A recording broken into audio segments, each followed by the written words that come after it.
الحمد لله رب العالمين.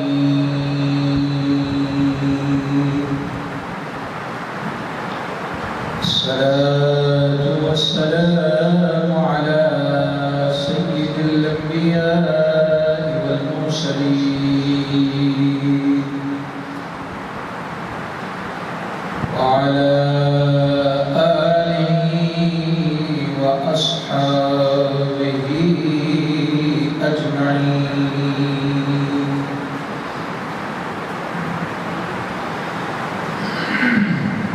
أما بعد فأعوذ بالله من الشيطان الرجيم. بسم الله الرحمن الرحيم.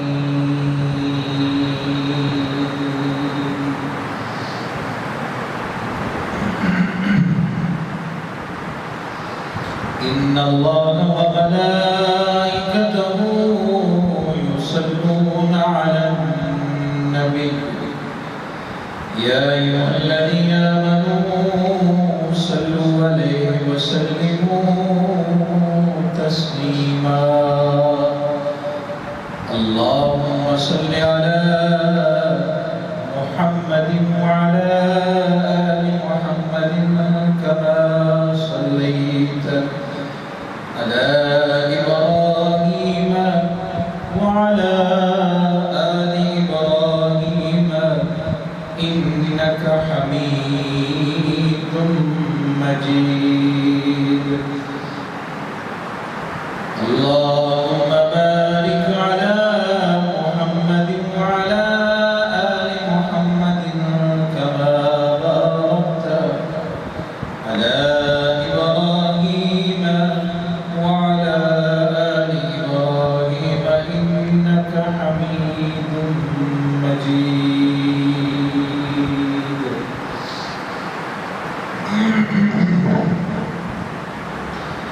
میرے عزیز بزرگوں، دوستوں، نوجوان ساتھیوں اور بچوں، آج کا جمعہ ذی قعدہ کا جمعہ ہے. اللہ تعالیٰ کی بارگاہ میں دعا ہے اللہ ہمیں زندگی اسلام کی، موت ایمان کی عطا فرمائے. اللہ تعالیٰ ہمیں حق اور سچ بیان کرنے کی توفیق عطا فرمائے.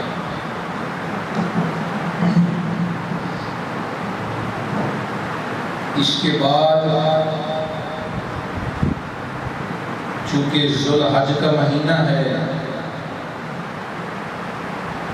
اور اس مہینے میں عید الاضحیٰ بھی آتی ہے، قربانی والی عید. تو یہ ذی قعدہ کا مہینہ ہے، اس کے بعد ذوالحج کا مہینہ ہے. یہ حرمت والے مہینے ہیں، ان کی بڑی عظمت و شان ہے. اللہ تعالی ہمیں ان محرمات والے مہینوں میں اللہ ہمیں ان کے فیوز و برکات حاصل کرنے کی توفیق عطا فرمائے. اعلیٰ حضرت کا کلام پڑھ رہا ہوں.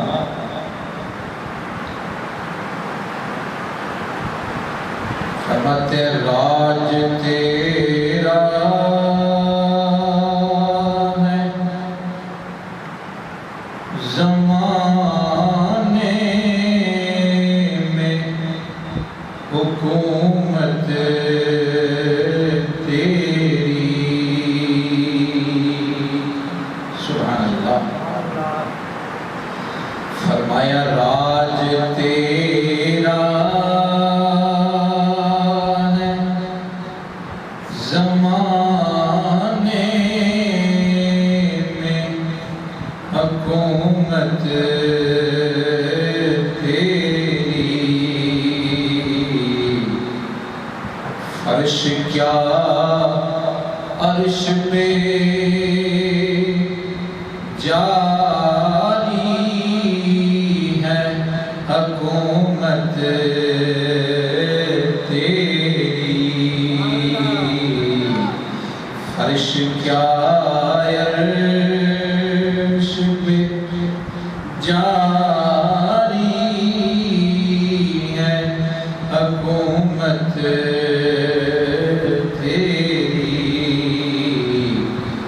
کہنا پڑے گا اللہ اللہ شاہ کونین جلال تیری، اللہ اللہ شاہ کونین جلال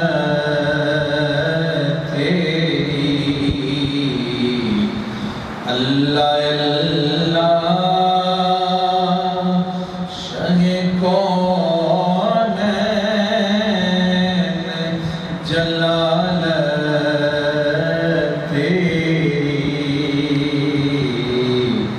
فرش کیا عرش پہ جاری ہے حکومت